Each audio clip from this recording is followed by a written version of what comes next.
So we can say in the disciplines of the church, in the liturgies of the church, in its devotions, that sacred tradition, what was revealed to us in Jesus Christ and through the apostles, they're expressed in these liturgies and these devotions, sure, but they're not to be confused with sacred tradition itself, or what's called the deposit of faith. They're not to be confused with, but they are to reflect it.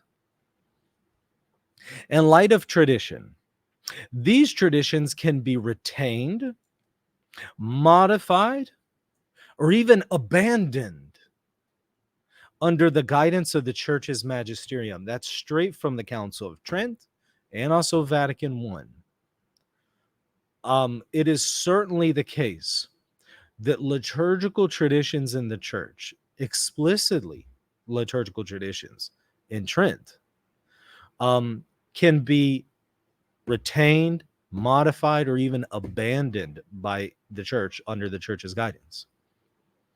And what one example of this would be the discipline, or the apostolic tradition, I should say, of administering communion under both kinds, under the appearances of bread and wine. That is apostolic in nature.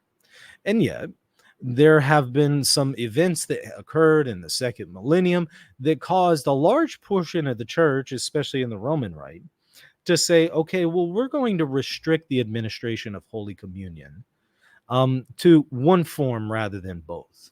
Even though it's apostolic, it's an apostolic tradition, right, recognized by the magisterium itself. It's an apostolic tradition that this discipline goes back to the apostles, administering under both kinds.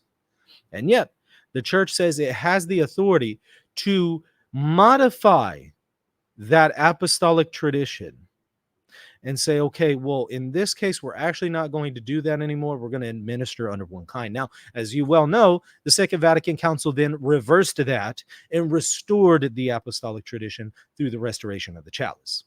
Vatican II restored that apostolic tradition.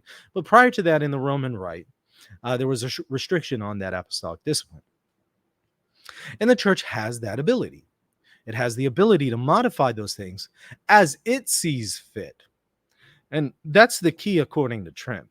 It's under the guidance of the church as the church sees fit, not as some theologian sees fit, not as some speaker sees fit, not as some philosopher speaker going around giving tours and speaking at parishes sees fit, not as some bishop sees fit, but rather as the church's magisterium as a whole. That is the entire college of bishops and a council, or outside of a council in the ordinary and universal magisterium, or the Pope.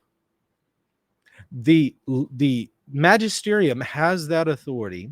It not only has it, but it has exercised it multiple times in many instances. So this is something that simply can't be denied. And in fact, it was the Protestants who were arguing the church can't do this. It was the Protestant reformers who were saying, look here, the church is wrong, because the church is saying, okay, well, we're only going to administer communion under one kind, but in fact, Jesus and the apostles administered it under both kinds. And so the church doesn't have the authority to loose a discipline that the apostles preserved and kept and imposed on others. They don't have that ability. That was the Protestants who were arguing that. And no, various councils of the church came back and said, actually, the church has that authority under the ability of exercising the keys of the kingdom. In the administration of the keys of the kingdom and binding and loosing, it has that authority. And not only has it, but it has actually exercised this authority.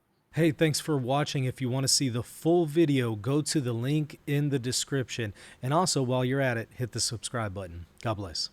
Are you confused about how Catholic teaching authority works? With encyclicals, papal bulls, councils, and many other things, it's easy to get confused on what is authoritative and what is not. Fortunately, at maximusinstitute.com, I have prepared a course explaining the magisterium from A to Z. Visit the website and check out the course Understanding the Magisterium for more information.